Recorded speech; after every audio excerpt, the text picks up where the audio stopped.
किसी विकल्प की जरूरत है तो जन स्वराज एक नया विकल्प बनकर आया है। तो चाहे कोई पार्टी हमसे कुछ भी कहे, हमारी लड़ाई उनसे नहीं है।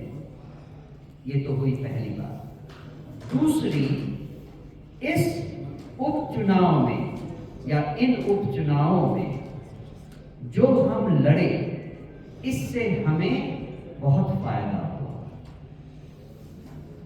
सोच कर देखें, 1 नवंबर को हमारी पार्टी का चुनाव चिन्ह मिला, 11 नवंबर को चुनाव प्रचार बंद हो गया। इस बीच में दिवाली आई, छठ आया, करीबन 8 दिनों का इफेक्टिव कैंपेनिंग हम अपने चुनाव चिन्ह के साथ कर सके। 8 दिन के कैंपेन में 70,000 लोगों को हमने जनसुराज के बारे में बता दिया और अपने चुनाव चिन्ह को उनके जहन में डाल दिया।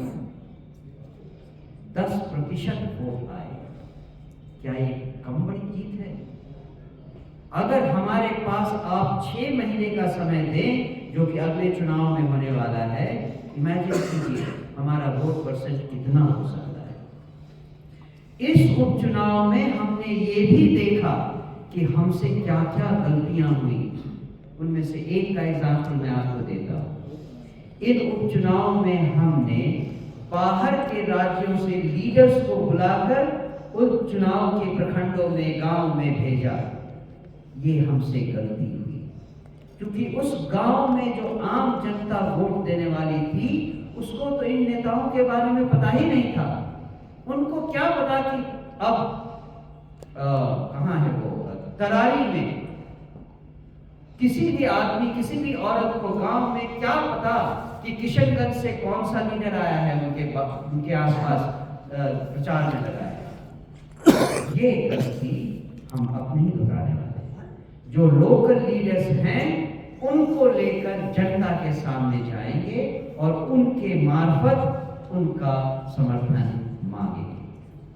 तो ये 2 तरीके थे जिसके कारण मैंने आपसे कहा कि लोग चाहे जो भी कहें कि हमने चुनाव लड़के बीजेपी का बी टीम प्रूफ किया अपने को, इस सवाल का जवाब मैं एक और देता हूं प्रेस वालों को।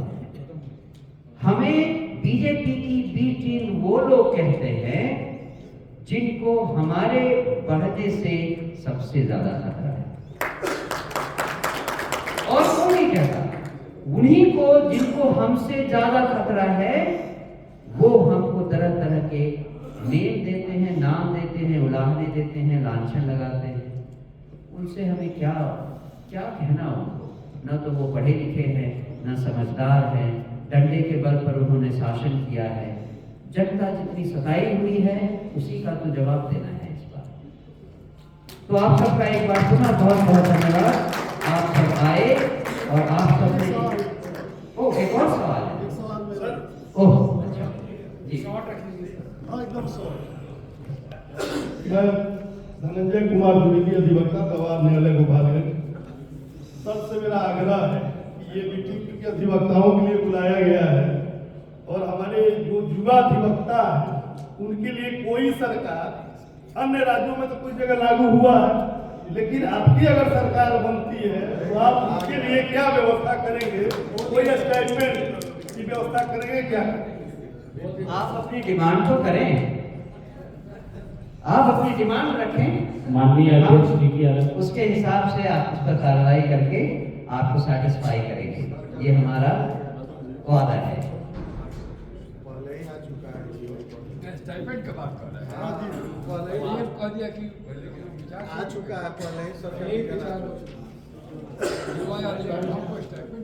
यह अधिवक्ताओं के लिए हम एक मीटिंग हो रही है, तो ज़्यादातर मेरा यह बात जो गोपालगंज बार राजनीतिक रूप से अधिवक्ताओं के लिए एक महत्वपूर्ण बात है, जहाँ से चलकर आज राज्यसभा में मेंबर बने हैं, जो हम लोग का प्रतिनिधित्व करते थे, आज वह सत्ता में आ गए हैं और सत्ता में आते हैं उन्होंने हम लोग के साथ जो कानून लाया गया है और उन्होंने विरोध नहीं किया, उसकी मैं कड़े शब्दों में भर्त्सना करता हूँ, शिकायत करता हूँ। दूसरी बात यह है कि जो जिसको मैंने नेता बनाया, यहाँ से अधिकांश हम लोग वोट देते थे, सब भाई बंधु हम लोग मिलकर वोट देते थे, हम भी वोट, ज़्यादातर लोग वोट देते थे। यहाँ से लगभग 1200 हम लोग वोट देते थे। लेकिन अभी तक जिस टाइम तक वो हम लोग के साथ थे, तो एक आवाज़ हम लोग को मिलती थी कि भाई वो हम लोग के लिए, अधिवक्ताओं के लिए अच्छा काम करेंगे, हम लोग के लिए कुछ करने का वो जिज्ञासा दिखाई उनके पास दिखाई देती थी। आज हमारे 3 सवाल महत्वपूर्ण सवाल यह है कि जो अधिवक्ता का मृत्यु हो जाता है, उसके लिए एक कमेटी बनाई गई थी, बिहार ट्रस्टी कमेटी बनाई गई थी, और उसमें मरने के बाद उनको पैसा दिया जाता था। वह आज के डेट में 2 वर्ष पहले से वह बंद हो गया है, जिसके लिए हमारे माननीय YB गिरी साहब जी इसके बारे में हम लोग को बताएंगे कि आखिर किस परिप्रेक्ष्य में और क्यों बंद कर दिया गया। 2 साल से अधिवक्ताओं के अधिवक्ताओं को मरने के बाद उनको कोई भी जो रकम दी जाती है वह क्यों नहीं दी जाती।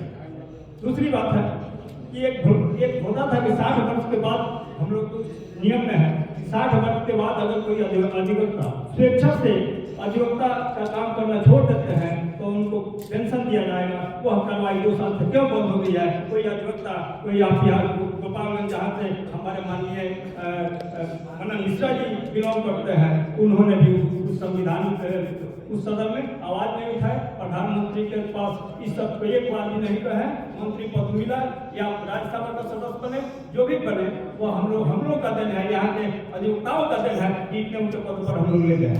दूसरी बात, यह 2 शब्द हुए। तीसरी है कि अभी तक हम लोग को कोई प्रोटेक्शन नहीं मिलता है।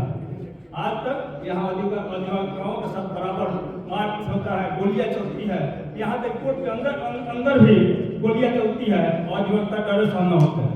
इसके लिए भी कोई इंश्योरेंस नहीं है इस अधिवक्ताओं के पास। उसके बाद आपका जो पेंशन योजना है वह हमने यह 5 मुद्दा, और इन 5 मुद्दा को हम कहेंगे कि माननीय YB गिरी साहब या अध्यक्ष साहब तो उजागर करें और इसके बारे में बताया कि आखिर हम लोग किस लिए ऐसे अधिवक्ता नेताओं को हम लोग वोट देते हैं। इसमें बहुत सारे लोग हमारे बात करके कुछ लोग पदाधिकारी हैं, उन लोग से भी मैं याद करता हूँ कि आखिर इसके लिए हम लोग का निकाल किया है।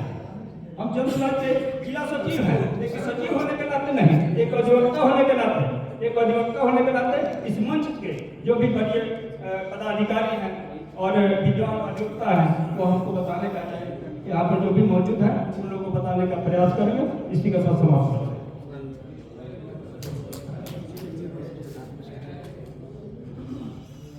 ये जो बार काउंसिल का जो हाईलाइट उन्होंने हमारे दोस्त विनोद जी ने किया है, उसका बहुत उपयुक्त जगह ये नहीं है, लेकिन हम आपसे कहते हैं कि बार काउंसिल का भी फंक्शनिंग जितना होना चाहिए वैसा नहीं हो पाया है। इसके में भी इम्प्रूवमेंट का स्कोप है। अब अगले बार आप लोग सोच विचार के पाठक जी जैसे उपयुक्त आदमी हैं, इन पर भी विचार करिए। आप लोग आपकी बात को बार काउंसिल में रखेंगे, लेकिन बियॉन्ड बार काउंसिल जो आपकी समस्याएं हैं, जो पेंशन नहीं मिल रहा है, जो स्टैट्यूटरी बेनिफिट है वो नहीं मिल रहा है, ये सब जो समस्याएं हैं इसको लेके आइए, मैं PIL करके आपको दिलवा दूँ, चिंता मत करें। कोर्ट से मैं आदेश करा दूंगा, कोर्ट का जब आदेश रहेगा तो मिलेगा। हाईकोर्ट का जुरिडिक्शन बार काउंसिल पर भी लागू। बार काउंसिल ये state within itself, article 12 में बार काउंसिल भी स्टेट है, answerable to the high court. इसलिए यदि अपने स्टैट्यूटरी ड्यूटी में फेल किया है तो आप हाई कोर्ट में जा सकते हैं। प्रेसिडेंट सेक्रेटरी जो यहाँ है, हम उनको स्वागत करते हैं। मैं उनको चाय भी पिलाऊंगा, टाइपिंग का खर्चा भी नहीं दूंगा, सारा खर्चा मेरा। और एक और मेरा निवेदन है कि कोई अच्छा बढ़िया पाठक जी की तरह आदमी को आप लोग दोबारा भेजिए, आप इस बार भेजिए। धन्यवाद सर।